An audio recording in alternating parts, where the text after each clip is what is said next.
Translator's Introduction. Since Rilke's death in 1926, the publication of the letters proceeded steadily in a somewhat haphazard way, the number of letters to a volume varying between 200 and 200, until well over 1,000 in all have been given, mainly by his publisher Kempenberg and his son-in-law Carl Silber, to the world.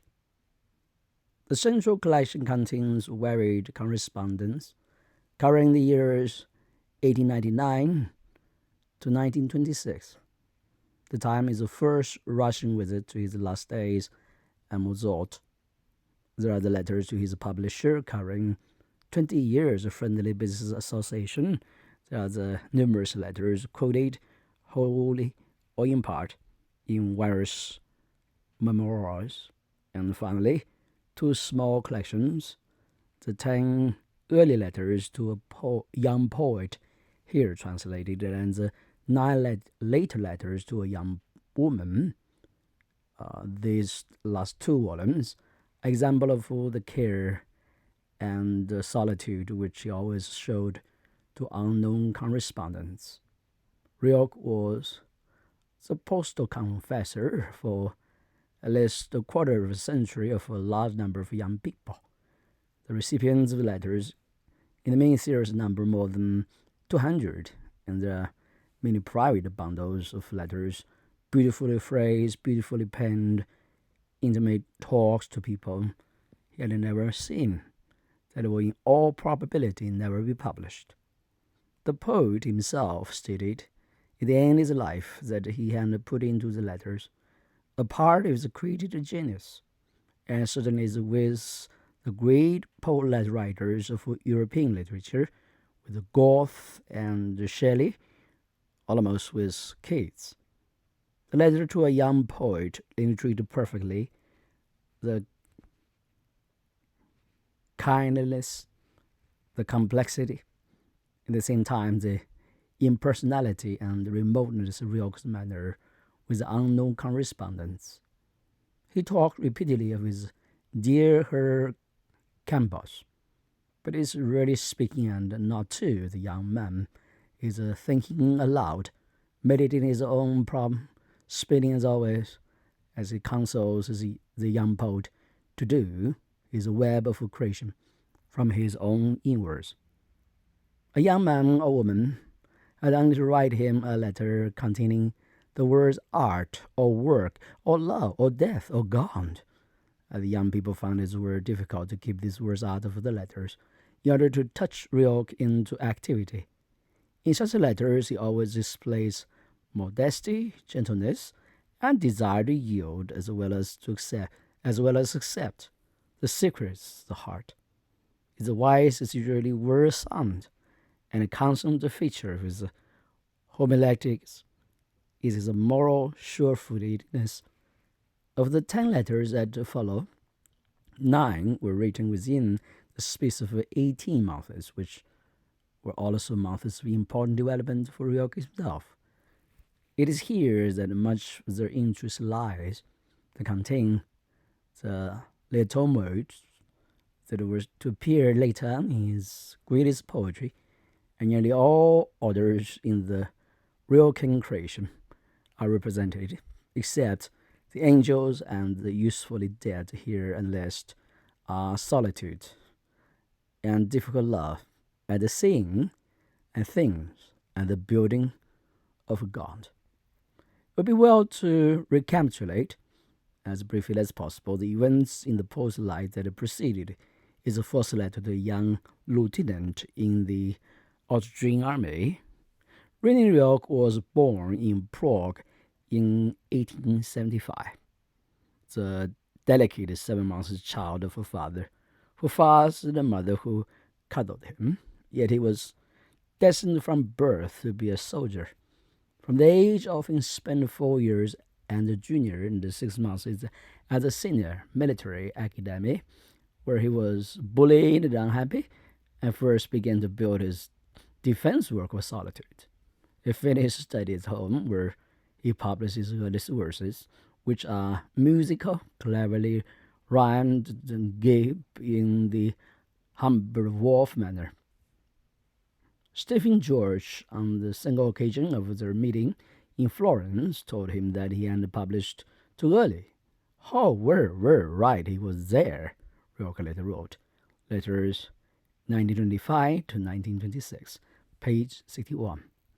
All the conceptions which were to prove most fertile for his art seem to have their origin from before 1900.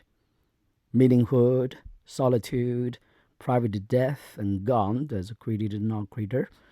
By the turn of the century, it is his 25th birthday, and published Loroffren, Henske, and bittersweet verses largely concerned with Prague, Dream Crowned, where he begins to abroad over death, Advent, which shows new literature influences, including those for Jacquesin and Demel. To celebrate myself, where the authentic poet in him began to make himself heard.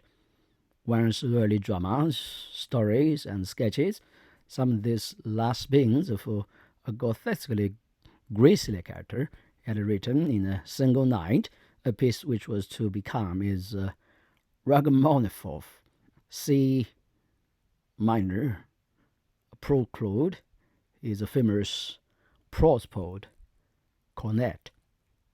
Before 1903, when young Campus first wrote to him, Rilke had been subject to three further influences which were of decisive importance for his life: Russia, Warp Suede, and Rodin. Russia was incomparably the most important. It was then that solitude took on a new and deeper meaning for him, and there that he discovered the neighbor gone. He learned enough of the language to translate Chekhov and Lomotov, and even afterwards regarded the remote and the sorrowful land with apparent velleity as his spiritual home. And Wobswade, artist colony near Bremen, he met the fair-haired painter Paula Becker, who inspired the most splendid of his requiems, and the sculptor Clara Westhoff, a pupil of Rodin's, whom he married in 1901, and with whom he settled down to love and work in a cottage. But this idyll did not last long. When the daughter was only 6 months old, Rilke's allowance from his father suddenly ceased, and he moved to Paris, where Clara later joined him with a commission to write a monograph on Rodin. He now published his stories of God, obviously conceived in Russian, subtle, simple tales told with a humor that occasionally bordered on archness. His book of images, containing some of his best lyrics, in which his own poetic voice is unmistakably all through, and had written the first two parts of the book of novels, the book of monkish life, and the book of pilgrimage. Cantina of meditative poems, great power and beauty about the meaning and the longing of man for God, and of God for man. He fell heavily under the spell of Rodin, but Paris appalled and terrified him. After the spaciousness and the peace of Holy Russian, the solemn talk of art, and Westwade, and the months of quiet living in his Westwade cottage, the noise, squalor, and cruelty of a great town were torture to him. Writing a little later to Louis Adres Salam, he compared it to the military academy, and they could not see worse than that. Often, before going to sleep, I read the 13th chapter of the book of Job. It was all true to me, word for word. Letters 1902 to 1906, page 98. And the lifelong horror of machines, he found real tunnels agonizing, and a deep dread of enormous towns, often longed for Russia, which Marais bearing somewhere sums up as a plane, a church, and a mill. Years afterwards, his horrors distilled in the alembic of Malty Laurier's brag into descriptions of disease, objectness, and violence that have their only parallel in the depths of Dostoevsky. Has been in Paris for some 5 months when the correspondence with Capus begins, and the young man may now be left to introduce the letters in his own modest fashion. Introduction by the young poet. It was in the late autumn 1902. I was sitting in the park of Military Academy in Vienna, Neustadt, beneath some Asian chestnut trees. I was reading a book. I was so engrossed in reading that I hardly noticed how I was joined by the only non-officer among our professors, the learned, the kind-hearted person of the academy, Rilke. He took the volume out of my hand to look at the wrapper and shook his head. "Poems by Rainer Maria Rilke?"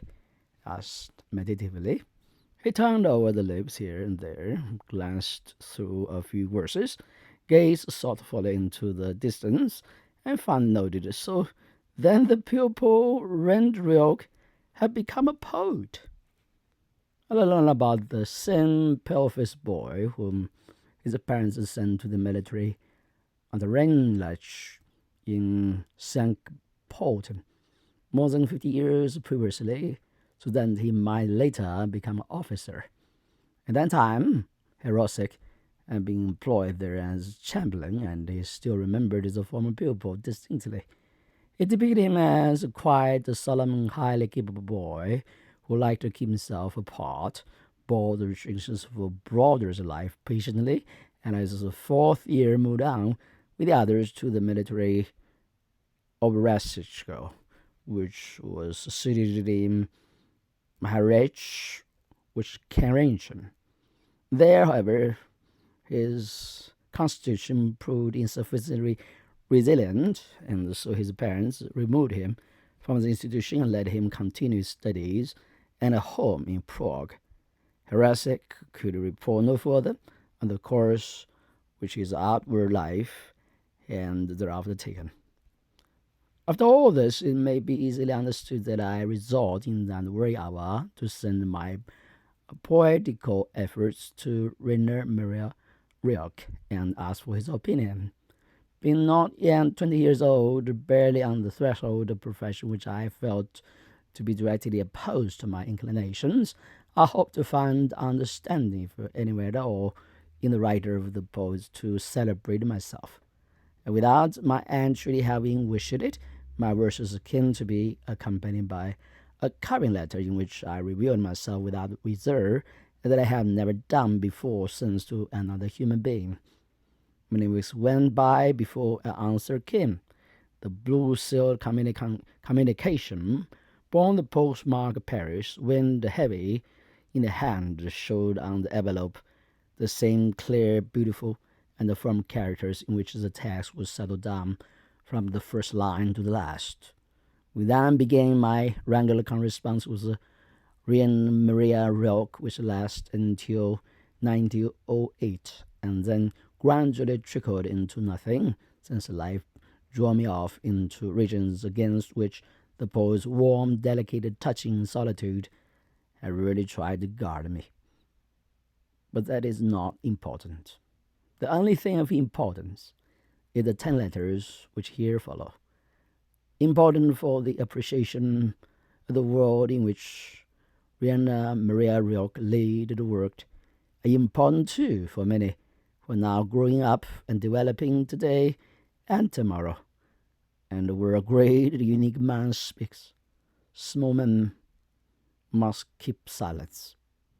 Franz, Extra Campus, Berlin, June 1929.